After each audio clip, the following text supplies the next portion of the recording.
دریا کی طرح سے جس کے سامنے چونکہ یہ حق کا دریا ہے، حق کی لہریں ہیں، جتنا تم اس کی لہروں کو، اس کی موجوں کو روکنے کے لیے دیواریں کھڑی کرتے چلے جاؤ گے، دیواریں زمین بوس ہوتی چلی جائیں گی اور یہ دریا کا بہاؤ کبھی بھی رکے گا نہیں۔ دریا کا پانی جب آپ روکنا چاہتے ہیں تو ایک جگہ آپ تھوڑا سا روک لیتے ہیں، وہ 10 اور جگہوں سے رستہ بناتا ہے، ایسا ہی ہے نا، رکتا نہیں، رستہ بناتا ہے۔ حسینیت یعنی وہ زلال پاکیزہ پانی جو ہر ذی حیات کی ضرورت ہے۔ اللہ نے کائنات کو پانی سے خلق کیا ہے، حسین پانی کی مانند ہے، اگر حسین نہ ہو تو کائنات مردہ ہے۔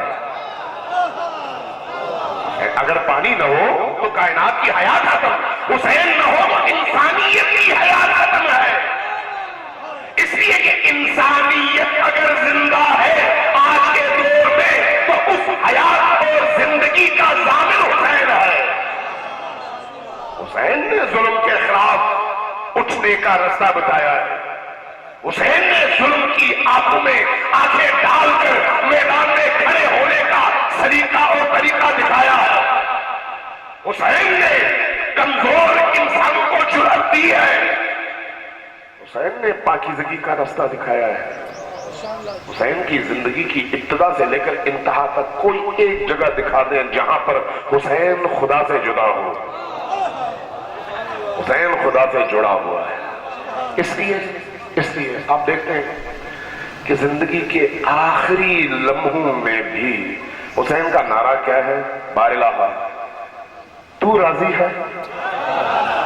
اگر تو راضی ہے تو حسین راضی ہے۔ اس سے بڑھ کر عبودیت، اس سے بڑھ کر بندگی، اس سے بڑھ کر خدا پرستی آپ کو کائنات میں کہیں اس کی مثالیں نہیں ملتی۔ یعنی وہ ہستی جس نے بندگی کو معراج عطا کی، حسین وہ ہستی ہیں جنہوں نے بندگی کو، عبودیت کو معراج عطا کیا ہے۔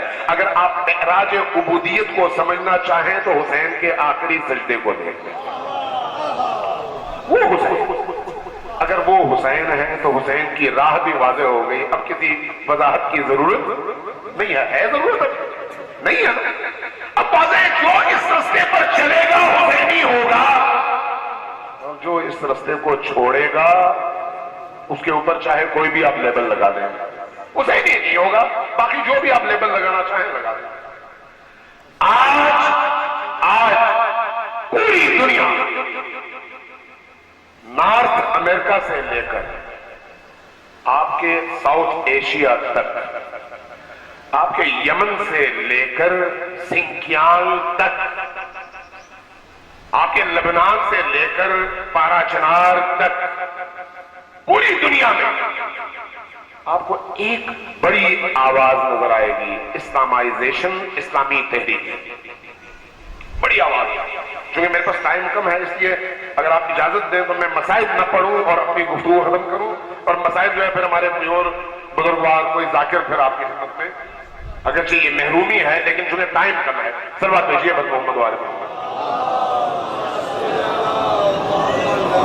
پوری دنیا میں آپ دیکھیں اسلام کے نام پر بہت ساری تحریکیں اٹھ رہی ہیں۔ طالبان اسلام کے نام پر اٹھے یا نہیں اٹھے؟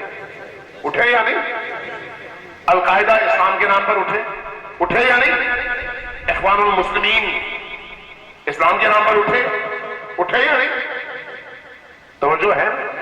اس وقت داعش، النصرہ فرنٹ، جتنی بھی اس طرح کی دہشت گرد تنظیمیں ہیں سب کے کس نام سے اٹھے ہیں؟ اسلام کے نام سے۔ کام کیا ہے؟ کام کیا ہے؟ بے گناہ انسانوں کو ذبح کرنا۔ کام یزید والا، کام یزید والا اور نام اسلام کا۔ یہ کیا ہے؟ یہ وہ چکر ہے جس کی بنیاد بنی امیہ نے رکھی تھی۔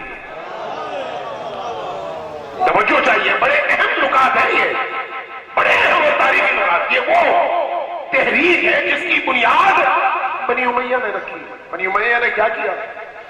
رسول کریم کے مقابلے میں پوری طاقت استعمال کی، یعنی یہاں تک کہ فتح مکہ ہوا.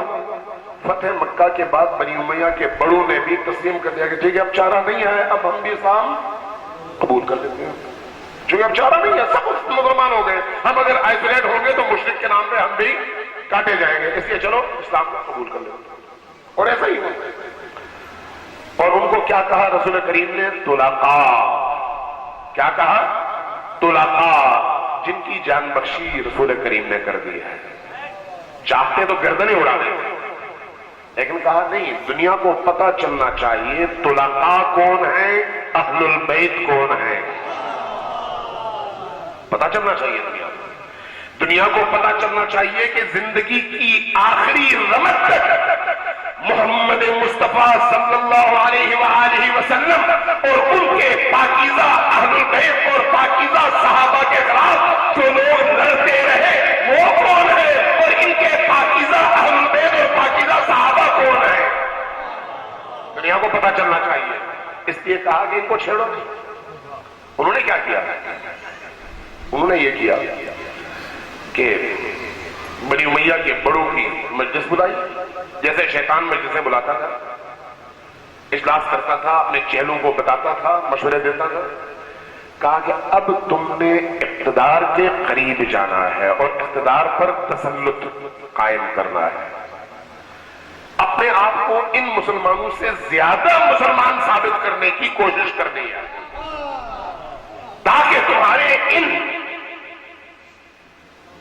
اقدامات کے نتیجے میں جہاں جہاں تمہاری آواز پہنچتی ہے لوگ چونکہ آشنا نہیں ہوتے, دور کے لوگوں کو کچھ پتہ نہیں ہوتا, وہ تمہارے ساتھ ملے. نتیجہ کیا ہوا؟ بنی امیہ کے ایسے لوگ اقتدار میں آ گئے آہستہ آہستہ زمانے کے گزرنے کے ساتھ ساتھ, جن کا اسلام سے دور دور تک کا کوئی تعلق نہیں تھا, جنہوں نے رسول کریم کے پاکیزہ صحابہ کو ایک ایک کر کے قتل کیا. حجر بن علی کو کس نے قتل کیا؟ واضح ہے. حضرت عائشہ کو کس نے مروایا؟ ام المومنین ہے. تو ہمارے پاکستان میں بہت سارے لوگ صحابہ اور امہات المومنین کا ذکر کرتے ہوئے تھکتے نہیں ہیں. کبھی پوچھے تو صحیح کہ حضرت ام المومنین عائشہ کو کس نے شہید کروایا؟ کون ہے؟ پتہ چل جائے گا نا کہ صحابہ کا دشمن کون ہے. یہ ایک مومنٹ شروع ہوئی اور اس مومنٹ کے نتیجے میں وہ لوگ جو رسول کریم اور اہل البیت کے ازلی دشمن تھے وہی سب سے بڑے ٹھیکیدار بھی بن گئے. انہی کی نسل اس وقت تک چلی آ رہی ہے. میں اب لمبی نہیں کرتا بات, انہی کی نسل ایک ایک کر کے آگے بڑھتی رہی یہاں تک کہ آج کی تاریخ میں جو کچھ ہو رہا ہے غور کیجئے گا, آپ دیکھیں گے کہ ابھی داعش نے جو عراق کے اندر صورتحال پیدا ہوئی, اس میں داعش نے اعلان کیا کہ شیعہ ہمارے بارے میں کہتے ہیں کہ یہ سفیانی ہے, لیکن ہم بتانا چاہتے ہیں کہ ہم سفیانی نہیں ہیں, ہم بنی امیہ ہیں, بنی عباس ہیں. بنی امیہ کی حکومت اور بنی عباس کی حکومت کو دوبارہ زندہ کرنے کے لیے ہم نے جد و جہد شروع کیا ہے. وہ یہ کہتے ہیں, اور ان کا کام کیا ہے؟ جہاں پر بھی بینک ہو لوٹ لیں, جہاں پر بھی لوگوں کے گھر آپ کے دسترس میں ہو اس کو لوٹ لیں, جہاں پر بھی لوگوں کی بہو بیٹیاں آپ کے ہاتھ آئیں جہاد کے نام پہ ان کو تصرف کر لیں. وہی جو تاریخ میں دوسروں نے کیا, ان کے پیشروؤں نے کیا. میں اس تاریخ میں نہیں جاتا. حضرت خالد بن ولید سیف الاسلام کا واقعہ تمام اہل سنت حضرات نے لکھا ہے, دیکھیے پڑھیے پتہ چل جائے گا, تفصیل میں جانے کی ضرورت نہیں ہے. انہوں نے کیا کام شروع کیا؟